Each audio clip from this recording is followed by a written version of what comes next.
రామ్ టాక్కి తిరిగి స్వాగతం.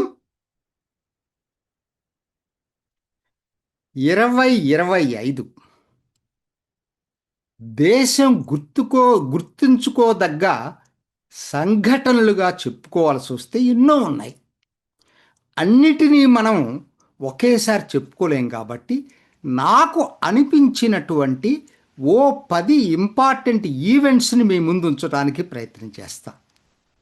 సంవత్సరం చివరకు వచ్చాం కాబట్టి ప్రతి ఒక్కరూ దాటిని గుర్తుపెట్టుకోవాల్సిన అవసరం ఉంది, సమీక్షించుకోవాల్సిన అవసరం ఉంది. ఓ 10 నేను మొత్తం చెప్పను, అందుకని ఒక 10నే నేను ఎంచుకున్నాను. అవి ఒక్కొక్కటి నేను చెప్పడానికి మీకు ప్రయత్నం చేస్తాను క్లుప్తంగా. అన్నిటికన్నా ముందు నంబర్ 1గా చెప్పాల్సి వస్తే దేశాన్ని మొత్తాన్ని కలిచివేసిన సంఘటన అంటే పహల్గామ్ సంఘటన.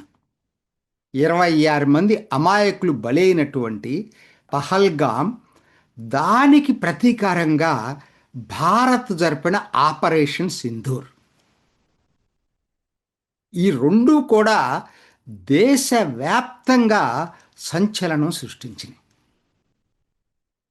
ఇది నేను దాని గురించి ఎక్స్ప్లెయిన్ చేయాల్సిన పని లేదు, ప్రతి ఒక్కరికి తెలుసు ఏం జరిగిందనేది. కాబట్టి అన్నిటికన్నా మొదటగా గుర్తుపెట్టుకోవాల్సినటువంటి సంఘటన Pahalgam and operation Sindoor. Course దాంట్లో భాగమే ఢిల్లీ సంఘటనలో కూడా దాన్ని గట్టిగా ఢిల్లీ బ్లాస్ట్ కూడా గుర్తుపెట్టుకోవాలా, కారు బాంబు పేలుడు. ఇది నంబర్ 1 అండి. ఇక నంబర్ 2 ఏంటి అని చూసుకున్నప్పుడు మహాకుంభమేళ. 65 కోట్ల మంది ప్రయాగలో పవిత్ర గంగా స్నానాలు చేశారు. నిజానికి నేను స్ట్రగుల్ అయ్యాను, ఇది నంబర్ 1 పెట్టాలా, అది నంబర్ 1 పెట్టాలా అనేది. సరే, నాకు అది ఫస్ట్ది దాన్ని పెట్టాను నేను, నా అంచనా అది, నా సెలక్షన్ అది. కానీ మహాకుంభమేళ కూడా ఈక్వల్ ప్రామినెన్స్. ఎందుకంటే 65 కోట్ల మందిని ఆర్గనైజ్ చేయటం అంటే చిన్న విషయం కాదండి. ప్రపంచంలో ఎక్కడ జరగదు అది. అసలు 65 కోట్ల జనాభా ఉన్నది ఒక చైనా తప్ప ఇంకో దేశమే లేదు అసలు.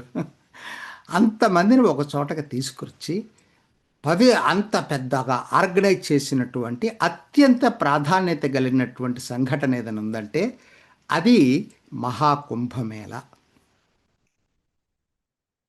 ఇక మూడోది నా దృష్టిలో ఇంపార్టెంట్ ఏంటంటే ప్రజలకి అత్యంత రిలీఫ్ ఇచ్చినటువంటిది, ప్రజా సంక్షేమం దిశగా ప్రభుత్వం తీసుకున్నటువంటి 2 నిర్ణయాలు. ఇది నా దృష్టిలో మూడో అత్యంత ప్రాముఖ్యత కలిగినటువంటి ఘటన. ఏంటవి 2 అనేది అంటే, ఒకటి జిఎస్టి రేషనలైజేషన్, జిఎస్టి క్రమబద్ధీకరణ, జిఎస్టి రేట్ల తగ్గింపు. అనేక వస్తువులు ప్రజలకి అందుబాటులో, అదవరికి కన్నా కూడా అందుబాటులోకి వచ్చాయి. జిఎస్టి రాకముందు కన్నా కూడా జిఎస్టి వచ్చిన తర్వాత అందుబాటులోకి వచ్చాయి. ఇప్పుడు తీసుకున్నటువంటి జిఎస్టి సంస్కరణల ద్వారా మరింత వెసులుబాటు ప్రజలకు కలిగింది. ఇక రెండోది చూసుకున్నట్టయితే మొట్టమొదట్లోనే సంవత్సరం మొదట్లో ఫిబ్రవరి 1వ తారీఖున మన తెలుగింటి కోడలు నిర్మలమ్మ ప్రవేశపెట్టినటువంటి బడ్జెట్, ముఖ్యంగా ఇన్కమ్ ట్యాక్స్ రిలీఫ్, ఎవరు ఊహించని పద్ధతుల్లో ఇచ్చినటువంటి ఇన్కమ్ ట్యాక్స్ రిలీఫ్. 12 లక్షల ఆదాయం వచ్చినా ఎవరికి పన్ను పడదు అని చెప్పి ప్రకటించినటువంటి బడ్జెట్.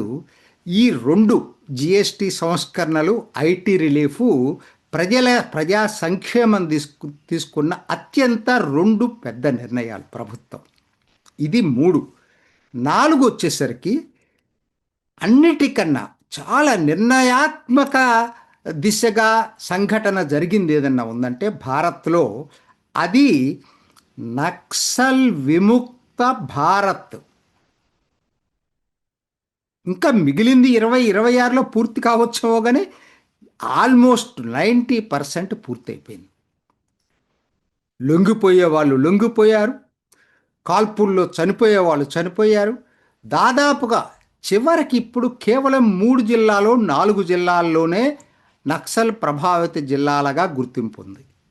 మిగతా అన్ని జిల్లాలు కూడా నక్సల్ విముక్తి జిల్లాలుగా మార్పు చెందిన సంవత్సరం 2025. అందుకనే అత్యంత ప్రాధాన్యత కలిగిన ఘటనగా 4వదిగా నాకు అనిపిస్తుంది నక్సల్ విముక్త భారత్ దిశగా ప్రభుత్వం తీసుకున్నటువంటి సైనిక చర్యలు. సైన్యం అంటే డైరెక్ట్ ఆర్మీ రాదు దీంట్లోకి, పోలీసులు, సిఆర్పిఎఫ్, పారామిలిటరీ, దాన్ని వేరుగా అనుకోవద్దు సైన్యం తీసుకున్నారనేది. 5వది అత్యంత ప్రాముఖ్యత కలిగిన సంఘటనలో ఇంకొక 5వది ఏంటంటే ప్రపంచం మొత్తం భారత్ వైపు ఎదురు చూస్తుంది పెట్టుబడుల కోసం లేబర్ సంస్కరణలు. అది ఎప్పుడో చట్టం చేసినా అమలు చేయటానికి ఈ 2025 సంవత్సరానికి దొరికిన అదృష్టం లేబర్ కోడ్ చట్టాల అమలు. ఇది 2025లో అత్యంత ప్రాధాన్యత కలిగినటువంటి అంశంగా నాకు అనిపిస్తూ ఉంది. ముఖ్యంగా పెట్టుబడులు రావటానికి ఇది ఉపయోగపడేటువంటిది. ఇక 6వది నాకు అనిపిస్తుంది ఏంటంటే అత్యంత విషాద ఘటన. 260 మంది ప్రయాణికులు ఎయిర్ ఇండియా విమానం అహ్మదాబాద్లో టేకాఫ్ అయిన వెంటనే చనిపోవటం. 260 మంది కలిచివేసింది అందరినీ. చాలా సంఘటనలు జరిగినాయి. ఇది నా దృష్టిలో అత్యంత విషాద ఘటన. 260 మంది చనిపోవటం అనేది 6వది. ఇక 7వది రాజకీయ పరిణామాలు చూసుకునేటట్టయితే ప్రధాన రాజకీయ పరిణామాలు ఏంటి ఈ 2025లో అంటే నాకు అనిపించింది, ఒకటి మీకు ఢిల్లీ, బీహార్లో జరిగినటువంటి అసెంబ్లీ ఎన్నికలు. 2 రాష్ట్రాలకు ఎన్నికలు జరిగినాయి 2025లో. రెండిట్లో కూడా ఎన్డీఏ ప్రభుత్వం అత్యంత ఘన విజయం సాధించింది. అంటే రాజకీయాల దశని మార్చింది. 2025లో జరిగినటువంటి రాజకీయ పరిణామాల్లో నా దృష్టిలో ఇదొకటైతే, 2వది ఉపరాష్ట్రపతి వివాదం. ఎందుకంటే ఇది జనరల్గా ఎప్పుడు జరగదు. ఏంటంటే జగదీప్ ధంకర్ రాజీనామా చేయటం, సిపి రాధాకృష్ణన్ ఎన్నిక కావటం అత్యంత రాజకీయ ఘటనగా నా దృష్టిలో దీన్ని కూడా చేర్చుకోవాలి 7వ అంశంలో. ఇక 8కి వచ్చేటప్పటికి చాలా దేశం మొత్తం కూడా ఆర్టికల్ 370 తర్వాత అంతగా ప్రభావితం చేసి ట్విట్టర్లో విపరీతమైన ట్రోల్ అయినటువంటి అంశం వక్ఫ్ చట్టం అమలు. వక్ఫ్ చట్టం చేయటం దాని మీద ఎంతో వివాదం చెలరేగింది. అల్టిమేట్గా కోర్టులు తీర్పులు ఇచ్చి వక్ఫ్ చట్టాన్ని అమలు దిశగా అడుగులు పడ్డాయి. ఇది కూడా అత్యంత ప్రాముఖ్యత గల అంశం. ఇది 8వ ప్రాముఖ్యత గల అంశం. ఇక 9వది నా దృష్టిలో మన్రేగా గ్రామీణ ఉపాధి పథక స్వరూపాన్ని పూర్తిగా మార్చేసిన విబిజీ రామ్జీ బిల్లు చట్టం. ఇంకా బిల్లే ఉంది, పాస్ అయింది, రాష్ట్రపతి ఆమోద ముద్ర పొందింది కాబట్టి చట్టం. రామ్జీ చట్టం మౌలిక స్వరూపంలో మార్పు వచ్చింది ఈ పథకంలో.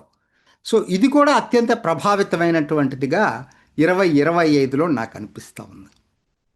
చివరిగా 10వది భారతీయ ఆర్థిక రంగం ఎలా ముందుకెళ్తుందని చెప్పటానికి స్టాక్ మార్కెట్లో అత్యధికంగా 103 ఐపీఓలు, దాదాపు 2 లక్షల కోట్లు ఐపీఓల ద్వారా సమీకరణ.